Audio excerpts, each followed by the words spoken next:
Hello guys, आपका बहुत बहुत स्वागत है हमारे यूट्यूब चैनल पर। आज की वीडियो में हम लोग बात करने वाले हैं unit number 4 in software project management one shot. ठीक है, तो इसमें भी मोस्ट इंपॉर्टेंट जो प्रीवियस ईयर क्वेश्चंस हैं, जैसे कि हम लोगों ने अभी तक 3 यूनिट में डिस्कस किया है, सो उसी तरीके से हम यूनिट 4 के भी PYQs देखेंगे और उसमें जो इंपॉर्टेंट क्वेश्चन मुझे लगे, जो PYQs पूछे जा सकते हैं आने वाले एग्जाम्स में, उनको मैंने इस वीडियो के अंदर एक्सप्लेन किया है। ठीक है, सो क्वेश्चन देख लेते हैं। तो सबसे पहले यहाँ पे 5 डिफरेंट क्वेश्चन हैं। ठीक है, सबसे पहले आता है हमारा अर्नड वैल्यू एनालिसिस क्या होता है, वो चीज़ें देखेंगे हम। ठीक है, SPM फ्रेमवर्क क्या होते हैं, प्रोजेक्ट एस्टिमेशन मॉडल क्या होता है और माइलस्टोन चार्ट क्या होता है, ये चीज़ें हम लोग देखेंगे। Then what are the dimensions of project monitoring and control, discuss using example. फिर आता है हमारा discuss interpretation of earned value indicators, मतलब कि अर्नड वैल्यू इंडिकेटर्स क्या होते हैं बेसिकली, एरर ट्रैकिंग क्या होती है, कॉस्ट वेरिएंस क्या होती है और पेयर प्रोग्रामिंग क्या होती है, ये सारी चीज़ें हम लोग देखने वाले हैं। देन लास्ट क्वेश्चन हम लोग डिस्कस करेंगे steps of preparing the schedule, what are the inputs and outputs required by the schedule. तो ये सारी चीज़ें हम लोग देखेंगे। स्टार्ट करते हैं पहले क्वेश्चन के साथ,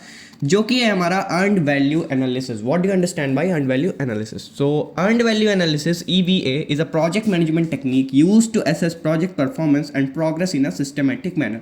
सो बेसिकली जो EVA है हमारा, यानी कि अर्नड वैल्यू एनालिसिस है, ये प्रोजेक्ट मैनेजमेंट की एक टेक्निक है जिसका यूज़ किया जाता है प्रोजेक्ट की परफॉर्मेंस और प्रोग्रेस को एक सिस्टमैटिक मैनर में एनालाइज करने के लिए या परफॉर्म करने के लिए। ठीक है, it integrates 3 critical dimensions of project management, scope, time and cost. देखो, इसमें 3 क्रिटिकल डायमेंशंस होती हैं ओवरऑल प्रोजेक्ट की हमारे पास। ठीक है, जो कि इंटीग्रेटेड होती हैं। पहली होती है हमारी स्कोप, सेकंड आती है हमारी टाइम और थर्ड आती है हमारी कॉस्ट। ठीक है, स्कोप में क्या रीज़न है डेवलप करने का, क्यों डेवलप की जा रही है, टाइम कितना लगेगा और कॉस्ट कितनी आने वाली, ये चीज़ है। ठीक है, ये आती है हमारी अर्नड वैल्यू एनालिसिस के अंदर। Use earned value analysis EVA, मतलब क्यों हम लोग यूज़ करते हैं अर्नड वैल्यू एनालिसिस बेसिकली। ठीक है, तो वो चीज़ें देखते हैं हम लोग। तो सबसे पहले आता है मॉनिटर प्रोजेक्ट प्रोग्रेस, प्रोजेक्ट की प्रोग्रेस को मॉनिटर करने के लिए। ठीक है, EVA tracks how much work has been completed compared to the plan, providing a clear picture of project status. मतलब EVA ये ट्रैक करता है कि कितना काम पूरा हो चुका है प्लान के अकॉर्डिंग, जिससे कि हमें पता चल सके कि प्रोजेक्ट का क्या स्टेटस है, कितना कंप्लीटेड है, कितना इनकम्प्लीटेड है, ये सारी चीज़ें। ठीक है, detect deviations by comparing planned and actual values. EVA identifies schedule variances showing where the project is not meeting expectations. So basically यहाँ पे deviations भी डिटेक्ट करने के लिए हेल्प करता है हमारी EVA। डेविएशन डिटेक्ट करने का सिंपल सा मतलब ये है कि जैसे हम प्लान्ड वैल्यूज़ को एक्चुअल वैल्यू से कंपेयर करते हैं, यानी कि जो हमारी प्लान्ड चीज़ें थी, हमें कैसे करना है, कितने कॉस्ट में करना है, कितने टाइम में करना है, वो सारी जो हमारी प्लान्ड चीज़ें थी उनके अकॉर्डिंग अभी कितना हुआ है, कितने टाइम में हुआ है, कितना टाइम लगेगा और कितनी कॉस्ट आ चुकी है और कितनी कॉस्ट आने वाली है। जब ये सारी चीज़ें एनालाइज होती हैं तो समझ में आता है कि कहाँ पे प्रॉब्लम आ रही है, तो उन चीज़ों को हम डिटेक्ट कर सकते हैं, साथ ही साथ कि कहाँ कहाँ पे दिक्कतें आ रही हैं और उसके अकॉर्डिंग हम शेड्यूल्स को अगेन सेट कर सकते हैं। ठीक है, देन लास्ट आता है हमारा forecast future performance. EVA uses current performance data to predict future project cost and timelines, helping managers make informed decision about resource allocation and project adjustment. मतलब कि फ्यूचर परफॉर्मेंस को ये ऐसे फोरकास्ट करता है कि जैसे अभी जो चीज़ें हमारे प्रोजेक्ट के अंदर हो रही हैं उसको एनालाइज किया जाता है, उसके बारे में ये टोटल आपकी एनालिसिस देता है कि क्या फैक्टर्स हैं, कितनी कॉस्ट आ रही है, क्या कैसे चीज़ें हो रही हैं, कितना रिसोर्स लग रहा है। तो वो सारी चीज़ें जब आपको पता होंगी तो इस प्रोजेक्ट में भी जब आगे आप काम करोगे या फिर आगे किसी नए प्रोजेक्ट पे आप काम करोगे, तो जो आपका मैनेजर होता है, ठीक है, टीम मैनेजर जो होता है या प्रोजेक्ट मैनेजर जो होता है, उसको हेल्प मिलती है ये डिसाइड करने के लिए कब कितना रिसोर्स रिक्वायर्ड रहेगा, कैसे प्रोजेक्ट की चीज़ों को एडजस्ट करना है, ये सारी चीज़ें। ठीक है, सो ओवरऑल फ्यूचर परफॉर्मेंस को भी फोरकास्ट करने में हमारा EVA हेल्प करता है। एडवांटेजेस की बात करें तो ऑब्जेक्टिव डेटा, ठीक है, provides clear quantitative insights into project performance. ये क्लियरली बताता है चीज़ों को कि कैसे प्रोजेक्ट के अंदर चीज़ें हो रही हैं, प्रोजेक्ट की परफॉर्मेंस क्या है। ठीक, नेक्स्ट है अर्ली प्रॉब्लम डिटेक्शन। ठीक है, अर्ली प्रॉब्लम डिटेक्शन का मतलब है highlight issues early allowing for corrective actions. मतलब कि हमें जल्दी से पता चल जाता है कि क्या क्या प्रॉब्लम्स आ सकती हैं, तो उनके लिए हम पहले से ही मेथड्स प्रिपेयर रख सकते हैं, एक्शंस प्रिपेयर रख सकते हैं कि अगर ये प्रॉब्लम आती है तो इसको कैसे डील करना है। ठीक है, integrated matrix combines scope, time and cost into a single analysis. ये एक ऐसी एनालिसिस है जिसमें हम स्कोप, टाइम और कॉस्ट तीनों को ही एनालाइज कर सकते हैं। ठीक है, enhanced forecasting improves accuracy in predicting future cost and timelines. ये हमारी एक्यूरेसी को इंप्रूव करता है जिससे कि हम फ्यूचर में आने वाली कॉस्ट और टाइमलाइंस को ईजिली एक्यूरेट तरीके से फोरकास्ट कर सकें। ठीक है, देन आता है डिसएडवांटेजेस। तो 3 बेसिक इसके डिसएडवांटेज हैं। सबसे पहला कॉम्प्लेक्स इंप्लीमेंटेशन, इसकी इंप्लीमेंटेशन कॉम्प्लेक्स है क्योंकि इसमें डिटेल्ड प्लानिंग और डेटा कलेक्शन चाहिए होता है जो भी हमारे प्रोजेक्ट का है, ठीक है। फिर आता है resource intensive, demand significant effort to maintain accuracy. ये हमारा एफर्ट रिक्वायर्ड होते हैं ताकि एक्यूरेसी को मेंटेन किया जा सके क्योंकि ये रिसोर्स इंटेंसिव होता है, ठीक है। इसमें रिसोर्स का काफ़ी ज़्यादा यूटिलाइजेशन होता है। Quality of data relies heavily on precise and timely data input. अब क्वालिटी ऑफ डेटा पे भी ये डिपेंड करता है क्योंकि अगर हम प्रिसाइज और टाइमली डेटा इनपुट नहीं देंगे तो ये प्रिसाइज और टाइम पे वो रियल टाइम रिजल्ट नहीं देगा परफॉर्मेंस की ओवरऑल हमारे प्रोजेक्ट के अंदर, ठीक है। सो ये इसकी डिसएडवांटेजेस हैं। आई होप क्लियर हो गया होगा आपको। नेक्स्ट क्वेश्चन है हमारा, explain the following in terms explain the following terms SPM framework with example project estimation model and milestone chart. तो ये सारी चीज़ें हम लोग देखेंगे। सबसे पहले हम देखते हैं सॉफ्टवेयर प्रोजेक्ट मैनेजमेंट का जो फ्रेमवर्क होता है, ठीक है। A structured approach to managing software development project. एक स्ट्रक्चर्ड अप्रोच होती है जिससे कि सॉफ्टवेयर डेवलपमेंट प्रोजेक्ट को मैनेज किया जाता है, ठीक। It includes methodologies, tools and process to plan, execute and control software projects effectively। मतलब कि ये जो हमारा फ्रेमवर्क होता है ये अलग अलग मेथोडोलॉजीज प्रोवाइड करता है, अलग अलग टूल्स प्रोवाइड करता है और पूरा प्रोसेस प्रोवाइड करता है कि किस तरीके से प्लानिंग होगी प्रोजेक्ट का, कैसे एग्जीक्यूशन होगा और कैसे हमारे बेसिकली सॉफ्टवेयर प्रोजेक्ट्स अच्छे से कंट्रोल होंगे, ठीक है। तो वो सारी चीज़ें सॉफ्टवेयर प्रोजेक्ट मैनेजमेंट फ्रेमवर्क का होता है काम, ठीक है। एग्जाम्पल के तौर पे देखें तो the agile framework is a popular SPM framework. It emphasises iterative development, collaboration and flexibility, team works in short cycles, sprints to deliver small incremental changes to the software. मतलब कि जो एजाइल फ्रेमवर्क है हमारा वो सबसे ज़्यादा popular SPM framework है, ठीक है। सॉफ्टवेयर प्रोजेक्ट मैनेजमेंट के लिए काफ़ी ज़्यादा यूज़ किया जाता है। ये हमारा इटरेटिव डेवलपमेंट में काम करता है, यानी कि छोटे छोटे मॉड्यूल्स के अकॉर्डिंग काम करता है, धीरे धीरे चीज़ों को बढ़ाते हुए। इटरेटिव का मतलब है सिंपल सा कि एक लूप में काम करता है बेसिकली, ठीक है। कोलैबोरेशन में काम करता है, यहाँ पे यूज़र का इंटरेक्शन रहता है। मैंने प्रीवियस वीडियो में एजाइल मॉडल के बारे में हर एक चीज़ बताई थी। फ्लेक्सिबिलिटी होती है, कोलैबोरेशन होता है, इटरेटिव डेवलपमेंट होता है, वो सारी चीज़ें मैंने वहाँ पे डिस्कस की थी, ठीक है। यहाँ पे टीम जो है वो शॉर्ट साइकिल्स में वर्क करती है ताकि स्मॉल इंक्रीमेंटल चेंजेस डिलीवर किए जा सकें। एक कंप्लीट प्रोजेक्ट के बजाय ये छोटे छोटे डिलीवरेबल्स में आउटपुट को प्रोड्यूस करता रहता है, ठीक है। जितने भी चेंजेस आते रहते हैं सॉफ्टवेयर में उनको इंक्रीमेंट करते हुए। सो ये हमारे एजाइल की बात हो गई। ऑलरेडी हम लोग एजाइल के बारे में डिस्कस कर चुके हैं। नेक्स्ट प्रोजेक्ट एस्टिमेशन मॉडल क्या होता है देख लेते हैं। Techniques and methods use to predict the time, cost and resources required to complete a project. Estimation model, estimate करने का सिंपल सा मतलब है कितना टाइम आने वाला है, कितना कॉस्ट आने वाली है, कितनी रिसोर्सेज रिक्वायर्ड है हमारे प्रोजेक्ट को कंप्लीट करने के लिए। वो सारी चीज़ें पता करने के लिए जो टेक्निक्स यूज़ होती हैं वो ही होती हैं हमारी एस्टिमेशन मॉडल्स या प्रोजेक्ट एस्टिमेशन मॉडल्स, ठीक है। It helps in planning, budgeting and resource allocation. ये हेल्प करता है प्लान करने में चीज़ों को, ठीक है, ओवरऑल बजट डिसाइड करने में प्रोजेक्ट का और रिसोर्स को प्रॉपर्ली एलोकेट करने में, ठीक है। Example the Kokomo model that is constructive cost model is a widely used estimation model in software engineering. मैंने आपको कोकोमो मॉडल के बारे में पढ़ा रखा है, ठीक है। जो कोकोमो मॉडल होता है उसका भी यूज़ इसीलिए किया जाता है ताकि हम प्रोजेक्ट के अंदर एस्टिमेशन कर सकें, प्रोजेक्ट के अंदर चीज़ों को एस्टिमेट कर सकें कि क्या टाइम लगने वाला है, क्या कॉस्ट लगने वाली है, क्या क्या रिसोर्सेज लगने वाली है, ठीक है। It estimates project cost based on the size of the software. ये लाइंस ऑफ कोड के बेसिस पे कि कितना बड़ा हमारा प्रोजेक्ट का साइज है, कितना बड़ा हमारे सॉफ्टवेयर का साइज है, उसके बेसिस पे कॉस्ट को एस्टिमेट करता है, ठीक है। एंड वेरियस प्रोजेक्ट एट्रीब्यूट्स, और उसके अलावा जो प्रोजेक्ट के एट्रीब्यूट्स हैं जैसे कि टीम एक्सपीरियंस कितना लगेगा, ठीक है, क्या कॉम्प्लेक्सिटी है प्रोजेक्ट की, वो सारी चीज़ों को भी ये देखता है, ठीक है। COCOMO provide estimate for different project phases such as design, coding and testing.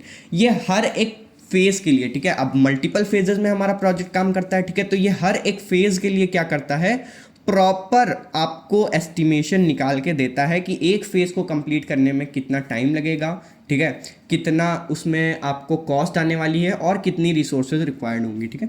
फिर आता है हमारा माइलस्टोन चार्ट। अब माइलस्टोन चार्ट क्या होता है, a visual representation of the key events और milestone in a project timeline. जैसे कि इसका नाम है, चार्ट का मतलब है कि ग्राफिकल रिप्रेजेंटेशन होगी, विजुअल रिप्रेजेंटेशन होगी, ठीक है। और माइलस्टोन का मतलब है ऐसे इवेंट्स जिनके कंप्लीट होने के बाद एक नया इवेंट के लिए काम स्टार्ट होता है, ठीक है। माइलस्टोन वही होते हैं जो आपके रास्ते में एक चेक पॉइंट्स की तरीके से होते हैं कि एंड तक जाना है बट एक चेक पॉइंट कंप्लीट होना तो एक माइलस्टोन कंप्लीट हो गया, वैसा चीज़, ठीक है। समझ में आ गई बात। Next, milestone are significant points और goal in a project such as completion of a major phase और delivery for a critical component. मतलब कि माइलस्टोन एक ऐसे पॉइंट्स होते हैं या फिर गोल्स होते हैं प्रोजेक्ट के अंदर जिनके कंप्लीट होना एक मेजर एकम्प्लिशमेंट मानी जाती है एक प्रोजेक्ट के अंदर, ठीक है, जिससे कि क्रिटिकल कंपोनेंट्स को डिलीवर किया जाता है प्रोजेक्ट के अंदर, ठीक है। अब फाइनल प्रोजेक्ट कंप्लीट होने पे तो अचीवमेंट क्या, वो पूरा कंप्लीट प्रोजेक्ट ही कंप्लीट हो जाता है, बट जो छोटी छोटी अचीवमेंट्स होती हैं प्रोजेक्ट के अंदर, जैसे कि प्लानिंग फेज कंप्लीट हो गया, ठीक है, तो वो एक माइलस्टोन था कि प्लानिंग फेज कंप्लीट करना है, वो हो गया। फिर नेक्स्ट डिज़ाइन फेज कंप्लीट करना है, ठीक है, तो वो अगला माइलस्टोन है, डिज़ाइन फेज कंप्लीट हो गया, ठीक है। तो ये सारी चीज़ें आप SDLC साइकिल के अकॉर्डिंग मान सकते हो, जैसे जैसे हमारी एक एक फेज कंप्लीट होते जाते हैं वैसे वैसे यहाँ पे काम होता जाता है, यानी माइलस्टोन कवर होते जाते हैं, ठीक है। तो एग्जांपल की यहाँ पे देख लेते हैं। In a software development project a milestone chart might include project kickoff, यानी कि स्टार्ट डेट हो सकती है उसके अंदर, next requirement gathering and complete, end of month 1, ठीक है, एंड ऑफ मंथ 1 पे हम माइलस्टोन अपना चेक करेंगे कि हाँ ये सारे काम हमारे हो चुके हैं या फिर नहीं हो चुके हैं, अगर हो गए तो इसका मतलब एक माइलस्टोन कंप्लीट हो गया, ठीक है। Design phase complete end of month 2, first prototype deliver and of month 3, final testing complete end of month 5, project launch and of month 6। जैसे कि मैंने बताया कि आप SDLC के अकॉर्डिंग देख सकते हो, तो सारे फेजेस जो आपके हैं, जैसे जैसे आपके फेजेस कंप्लीट होंगे एक तरीके से वो माइलस्टोन कंप्लीट करने का काम होता है, और उसी के बेसिस पे जिस चार्ट को डिज़ाइन किया जाता है वो होता है हमारा माइलस्टोन चार्ट, ठीक है। सो आई होप ये भी आपको क्लियर हो गया होगा। नेक्स्ट क्वेश्चन है, what are the dimensions of project monitoring and control, discuss using example, ठीक है। सो डायमेंशंस क्या क्या होते हैं प्रोजेक्ट मॉनिटरिंग और कंट्रोल के। Dimensions of project monitoring and control involves several key dimensions to ensure a project remains on track and meet its goal. These dimensions include, देखो basically जो प्रोजेक्ट मॉनिटरिंग और control के dimensions होते हैं वो ये इंश्योर करते हैं कि जो हमारा प्रोजेक्ट है वो ट्रैक पे ही रहे, मतलब जिस अकॉर्डिंग प्लान्ड है उसी अकॉर्डिंग काम करता रहे, डाइवर्ट ना हो, साथ ही साथ जो उसके गोल्स हैं उसको ज़रूर मीट करे, ठीक है।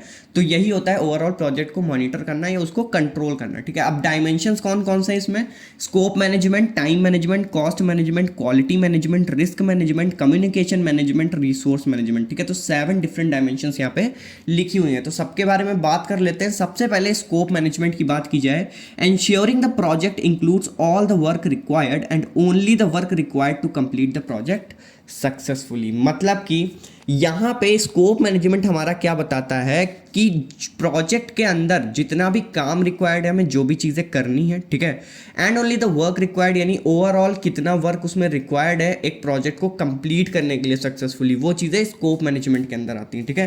टाइम मैनेजमेंट की बात करें तो planning and controlling the schedule to ensure timely completion of the project. मतलब कि जो हमारे शेड्यूल्स बनते हैं, टाइम मैनेजमेंट का मतलब ही यही होता है कि हमें शेड्यूल इस तरीके से बनाने हैं कि हमारा प्रोजेक्ट टाइम पे कंप्लीट हो जाए, ठीक है, समझ आ गई बात। नेक्स्ट है हमारा cost management, planning, estimating, budgeting and controlling cost to keep the project within the approved budget. अब जितना भी बजट अप्रूव हुआ है उसी बजट के अंदर हमें प्रोजेक्ट को कंप्लीट करना है, तो उसके लिए हमें कॉस्ट को भी मैनेज करना पड़ता है कि कब कहाँ कितनी कॉस्ट हमको देनी है और कैसे हमको प्रॉफिट भी अपना जनरेट करना है उससे, ठीक है। तो सारी चीज़ें, एस्टिमेशन हो गया, प्लानिंग हो गई, बजटिंग हो गई ओवरऑल, और ओवरऑल कॉस्ट को कंट्रोल्ड वे में एक्सपेंस करना, ठीक है, खर्चा करना, वो चीज़ें भी हमारी आती हैं कॉस्ट मैनेजमेंट के अंदर। नेक्स्ट आता है quality management. Definition, ensuring that the project will satisfy the needs for which it was undertaken, focusing on both the process and the final deliverables. So basically quality management का मतलब है कि जो project है हमारा वो सेटिस्फाई करेगा needs for which it was undertaken, मतलब कि ओवरऑल जिस नीड के लिए प्रोजेक्ट बनाया जा रहा है वो नीड कंप्लीट होनी चाहिए प्रोजेक्ट की, ठीक है, जिससे कि प्रोसेस और जो फाइनल डिलीवरेबल्स है दोनों ही चीज़ें हमारी प्रॉपरली काम करें और दोनों में एक क्वालिटी ऑफ आप कह सकते हो क्वालिटी ऑफ कंटेंट प्रोवाइड हो। जैसे कि जब मैं कंटेंट लिखता हूं तो मैं ये इंश्योर करता हूं कि जो मैं चीज़ें, जो भी डेटा मैं आपको प्रोवाइड कर रहा हूं वो प्रॉपर क्वालिटी डेटा हो, ठीक है। और जब मैं डिलीवर करता हूं तब भी मैं कोशिश करता हूं कि मैं जितनी अच्छी क्वालिटी में आपको डिलीवर कर सकता हूं डेटा, मैं कोशिश करूं कि मैं आपको डिलीवर करूं, ठीक है। सो जो ओवरऑल ये क्वालिटी मेंटेनेंस है यही आता है हमारा क्वालिटी मैनेजमेंट के अंदर, ठीक है, समझ आ गई बात। नेक्स्ट आता है हमारा risk management, identifying, analysing and responding to project risk to minimise their impact on the project. मतलब कि हम कैसे आइडेंटिफाई करते हैं, कैसे हम एनालाइज करते हैं और प्रोजेक्ट के अंदर जो भी हमारे रिस्क आ रहे हैं उन पे कैसे हम रिस्पॉन्ड करते हैं ताकि जो उनका इम्पैक्ट होने वाला है हमारे ओवरऑल प्रोजेक्ट पे वो मिनिमाइज किया जा सके, ठीक है। तो ये आता है हमारा रिस्क मैनेजमेंट के अंदर। Communication management, ensuring timely and appropriate generation, collection, distribution and storage of a project information. मतलब कि ओवरऑल हमारी टीम के अंदर जो भी रिक्वायर्ड है, ठीक है, टीम को हमारी जो चीज़ें भी रिक्वायर्ड हैं, चाहे वो टाइमली एंड अप्रोप्रिएट जनरेशन हो, जो कोड जनरेशन की बात की जा रही है यहाँ पे, ठीक है, डेटा कलेक्शन हो, डेटा डिस्ट्रीब्यूशन हो, वर्क डिस्ट्रीब्यूशन हो, या फिर स्टोरेज रिक्वायरमेंट हो, वो सारी चीज़ें हमारे प्रोजेक्ट इन्फॉर्मेशन के अंदर जो भी चीज़ें हो रही हैं, जो भी चीज़ें एक्सचेंज हो रही हैं, इन्फॉर्मेशन एक्सचेंज, वो पूरा कम्युनिकेशन मैनेजमेंट के अंदर आता है, ठीक है। फिर आता है हमारा resource management last, planning, allocating and monitoring resources. Resources को किस तरीके से प्लान करना है, किस तरीके से एलोकेट करना है, और रिसोर्सेज हमारी क्या काम कर रही हैं, कहाँ यूटिलाइज हो रही हैं, उसको मॉनिटर करते रहना, ये आता है रिसोर्स मैनेजमेंट के अंदर, ठीक है। चाहे वो रिसोर्स हमारे पीपल हों, चाहे वो रिसोर्स हमारे इक्विपमेंट या टूल्स हों, चाहे वो हमारे मटीरियल्स हों, they to ensure they are use efficiently and effectively, मतलब उनका प्रॉपर यूटिलाइजेशन हो रहा है, इफिशिएंटली वो यूज़ हो रही है या नहीं, ये इंश्योर करने के लिए उन पे मॉनिटर करते रहना है, ध्यान देते रहना है बेसिकली, ठीक है। तो ये आता है हमारा रिसोर्स मैनेजमेंट के अंदर। नेक्स्ट देखते हैं example, project launching a new product. Scope management के अंदर मान लेते हैं कि एक नया प्रोडक्ट हमें लॉन्च करना है, ठीक है। एग्जाम्पल समझो, सारे मैनेजमेंट के जितने भी मैंने डायमेंशंस बताए वो सब इसमें कवर हो जाएंगे, ठीक। अब हमें नया प्रोडक्ट लॉन्च करना है, तो स्कोप मैनेजमेंट हमारे लिए क्या होगा, defining the product feature and launch activities, product design, marketing campaigns. मतलब कि हम जो है प्रोजेक्ट के फीचर बताते हैं, जो हमारा प्रोडक्ट है, ठीक है, उसके फीचर्स बता दें, और जो लॉन्च एक्टिविटीज़ हैं हमारी, वो सारी आ जाएंगी हमारे स्कोप मैनेजमेंट में। फिर time management, create a timeline with key milestone such as prototype development, testing and launch date. अब हमें टाइमलाइन बनानी है, टाइम मैनेजमेंट यानी टाइमलाइन बनानी है कि कब हमारा प्रोडक्ट का प्रोटोटाइप रेडी होगा, ठीक है, उसको छोटे छोटे माइलस्टोन में डिवाइड करना है कि प्रोटोटाइप होगा, फिर डेवलपमेंट होगी, फिर टेस्टिंग होगी, लॉन्च डेट होगी। तो इन सब में कितना टाइम लगने वाला है, कब कौन सा माइलस्टोन हमें कंप्लीट करना है, वो चीज़ें आती हैं हमारी टाइम मैनेजमेंट के अंदर।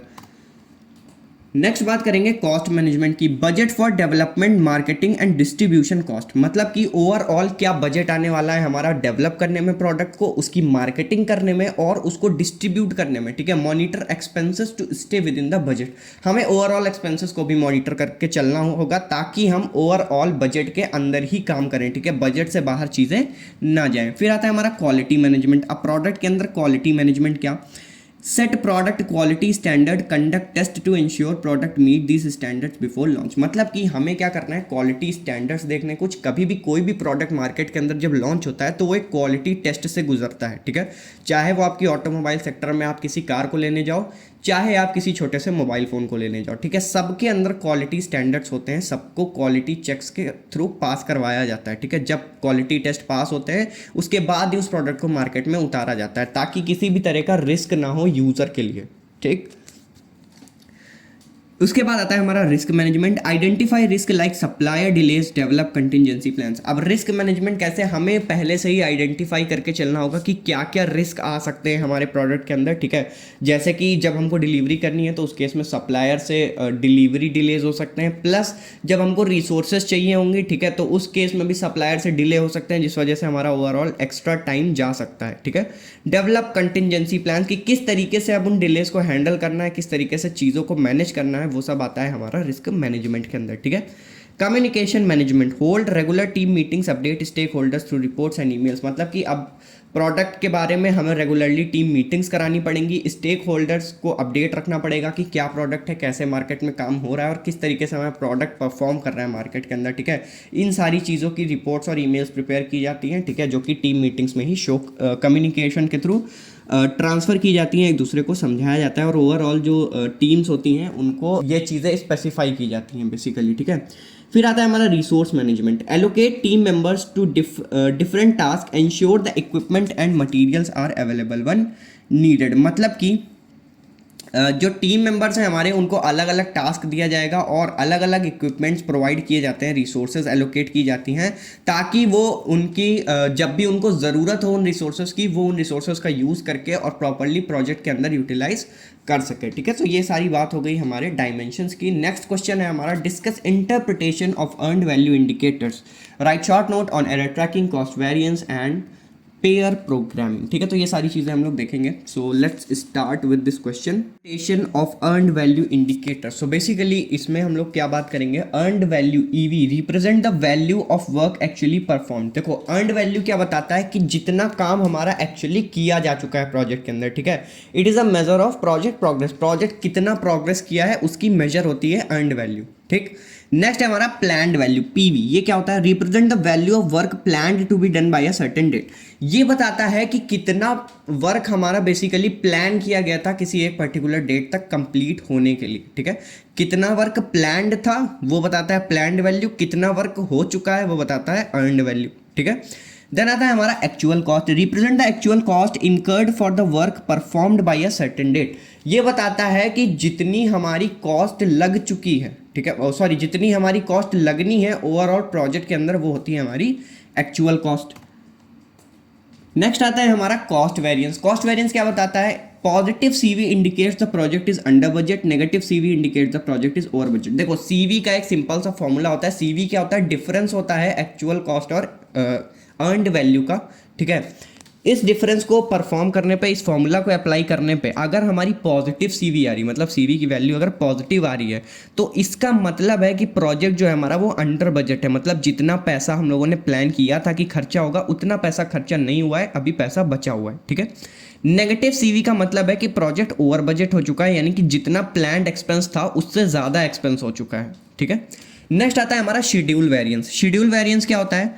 शेड्यूल वेरिएंस हमारा earned value minus planned value होता है। ठीक है, ये बताता है कि कितना टाइम हमारा जो है वो एक्स्ट्रा या फिर कम लगा है। ठीक है, तो जैसे कि पॉजिटिव एसवी, अगर एसवी की वैल्यू हमारी पॉजिटिव आती है तो वो इंडिकेट करती है कि प्रोजेक्ट जो है वो शेड्यूल से आगे चल रहा है। मतलब पॉजिटिव एसवी का मतलब कि हमने जितना टाइम डिसाइड किया था प्रोजेक्ट के अंदर कि इतना टाइम हमें लगेगा इतने काम कंप्लीट करने में, उससे कम टाइम में ही वो चीज़ें हो गई। ठीक।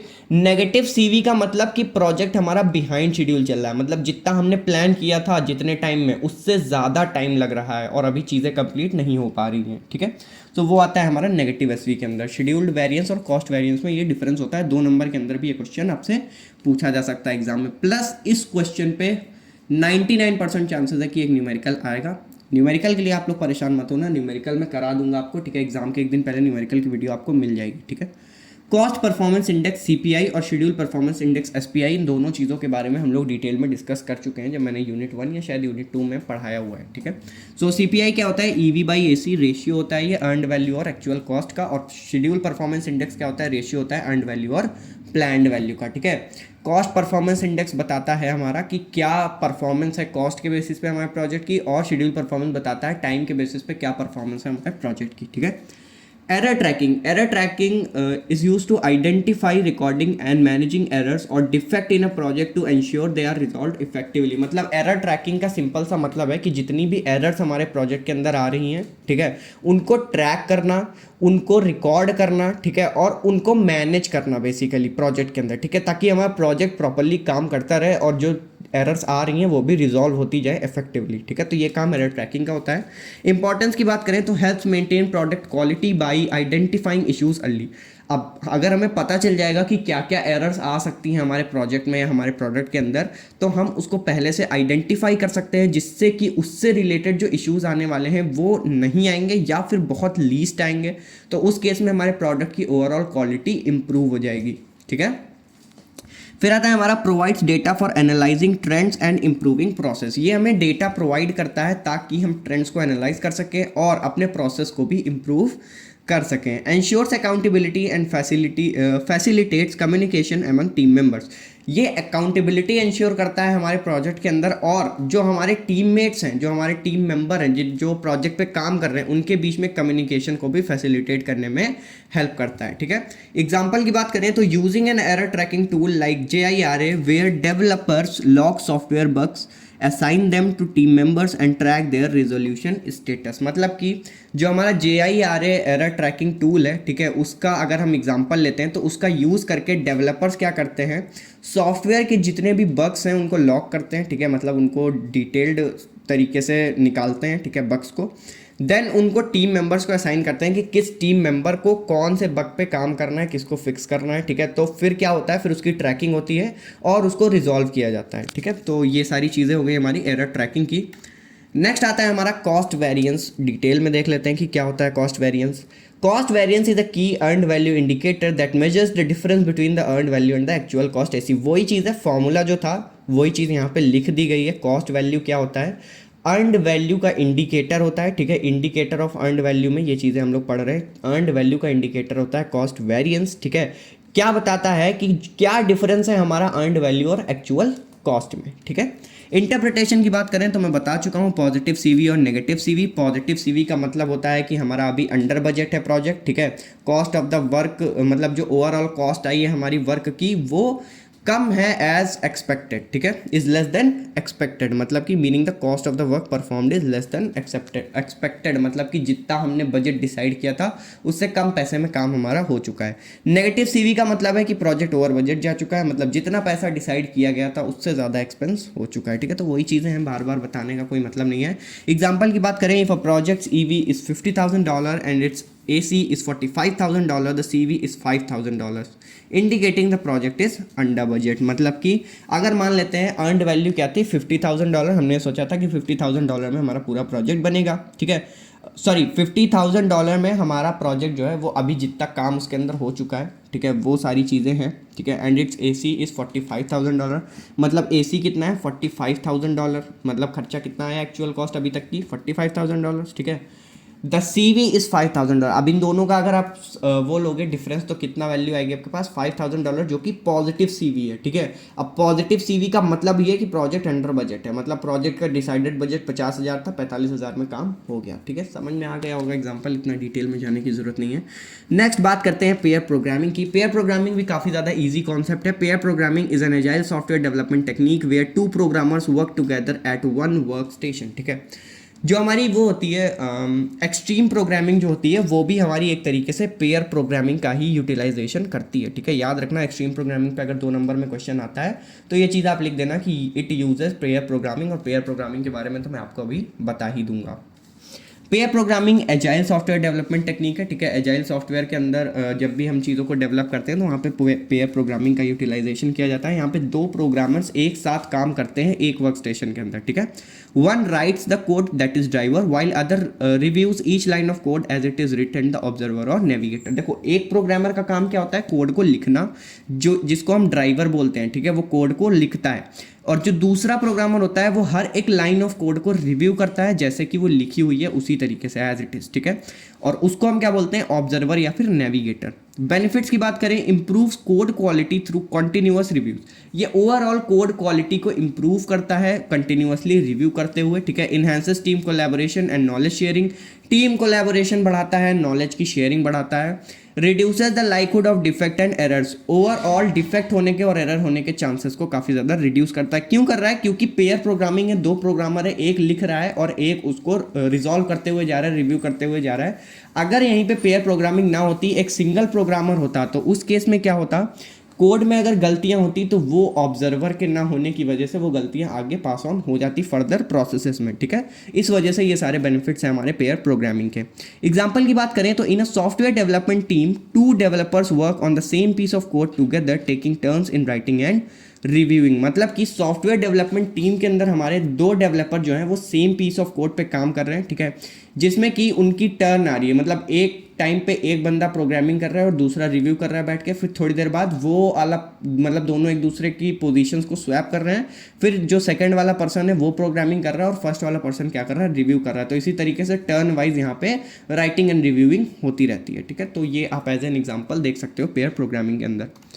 सो नेक्स्ट क्वेश्चन है हमारा, discuss the different types of preparing the schedule, what are the inputs and outputs required by the schedule. क्या क्या हमारे इनपुट्स और आउटपुट्स रिक्वायर्ड होते हैं शेड्यूल के अंदर, और अलग अलग स्टेप्स की बात की जाएगी यहाँ पे कि शेड्यूल प्रिपेयर करने में क्या क्या अलग अलग स्टेप्स रिक्वायर्ड होते हैं। तो सबसे पहले स्टेप्स ऑफ प्रिपेयरिंग शेड्यूल देख लेते हैं, उसी के साथ हम इनपुट्स और आउटपुट्स देखते हुए चलेंगे। अलग से इनपुट आउटपुट में डिस्कस नहीं करूँगा, साथ में ही कर लेते हैं। डिफाइन एक्टिविटीज़, ठीक है। सबसे पहला स्टेप क्या है, एक्टिविटीज़ को हमें डिफाइन करना है। Description, identify and document the specific task required to complete the project. हमें आइडेंटिफाई करना होगा और डॉक्यूमेंट बनाना होगा कि क्या क्या टास्क हमको करने हैं किसी प्रोजेक्ट को कंप्लीट करने के लिए, ठीक है। इनपुट्स की बात करें तो project scope statement, work breakdown structure, enterprise environmental factor, organisational process, assets, ये सारे हमारे इनपुट्स होते हैं जो एक्टिविटीज़ को डिफाइन करने में हेल्प करते हैं, ठीक है। आउटपुट क्या आती है, एक्टिविटी लिस्ट हमारी आउटपुट आती है, एक्टिविटी के एट्रीब्यूट्स और माइलस्टोन लिस्ट, ये 3 हमारे आउटपुट आते हैं इस पर्टिकुलर स्टेप के अंदर। फिर नेक्स्ट स्टेप है हमारा सीक्वेंस एक्टिविटीज़। एक्टिविटीज़ का यहाँ पे सीक्वेंस बनाया जाता है, ठीक है। डिटरमाइनिंग द सीक्वेंस और order of task considering dependencies and constants, मतलब कि क्या क्या डिपेंडेंसीज आ सकती हैं, मतलब कौन सा टास्क ऐसा है जो एक दूसरे टास्क पे डिपेंडेंट है। मतलब कि टेस्टिंग तभी होगी जब हमारा प्रोजेक्ट क्या हो जाएगा, डेवलप हो जाएगा, ठीक है। डेवलप होने के पहले हम रिसोर्स एलोकेशन के बाद टेस्टिंग तो नहीं परफॉर्म कर सकते।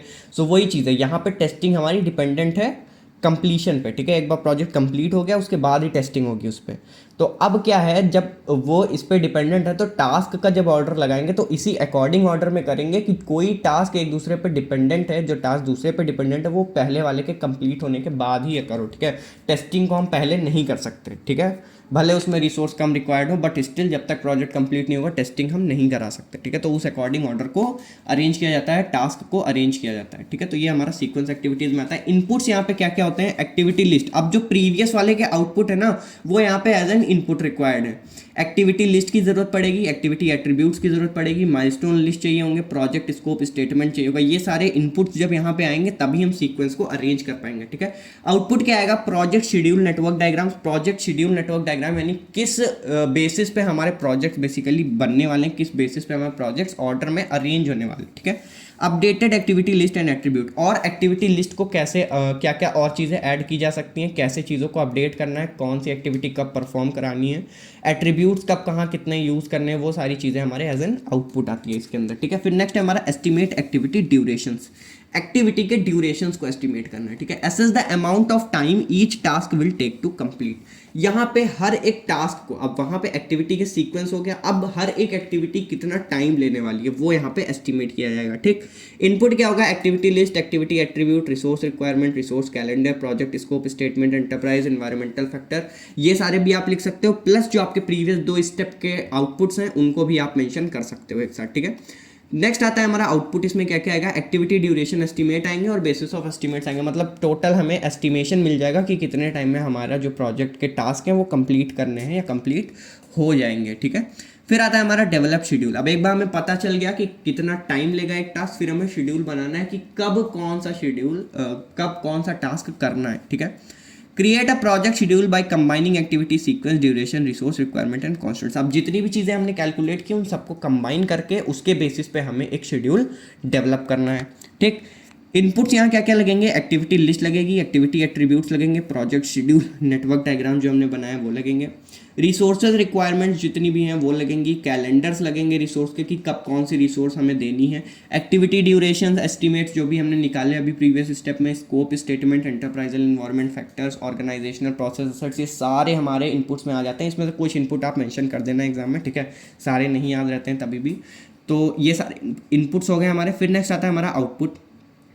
Project schedule, Gantt chart, network diagram, schedule baseline, schedule data, project document updates, ये सारे हमारे क्या आते हैं, आउटपुट निकल के आते हैं डेवलप जब हो जाता है हमारा शेड्यूल, ठीक है। तो क्या क्या हमें मिलता है, गैंट चार्ट्स मिलते हैं, ठीक है, नेटवर्क डायग्राम्स मिलते हैं प्रॉपर, शेड्यूल बेसलाइंस मिलती हैं, शेड्यूल्ड डेटा मिलता है, जितना भी डेटा हमको मिलता है कि कब कौन सा बेसिकली काम करवाना है, कब कौन सा प्रोजेक्ट के अंदर फंक्शन परफॉर्म किया जाएगा, ठीक है। प्रोजेक्ट के डॉक्यूमेंट्स को अपडेट किया जाता है क्योंकि अब डॉक्यूमेंट अपडेट होगा उसमें नई नई चीज़ें ऐड होंगी। डॉक्यूमेंट एक्चुअली में हर एक में अपडेट होता है, ठीक है। जब एक्टिविटी की लिस्ट बनती है तब भी डॉक्यूमेंट बनता है, उसके बाद में जब एक्टिविटी का सीक्वेंस किया जाता है तब डॉक्यूमेंट अपडेट होता है, फिर जब हमारी एस्टिमेशंस होती हैं तब डॉक्यूमेंट अपडेट होता है, जब शेड्यूल डेवलप होता है तब डॉक्यूमेंट अपडेट होता है। Next control schedule, monitor the project status to update the project schedule and manage changes to the schedule baseline. मतलब कि अब हमें ओवरऑल प्रोजेक्ट के स्टेटस को मॉनिटर करते रहना है, देखते रहना है कैसे चीज़ें हो रही हैं, और प्रोजेक्ट शेड्यूल को अपडेट करना है या फिर उसमें चेंजेस करने हैं जब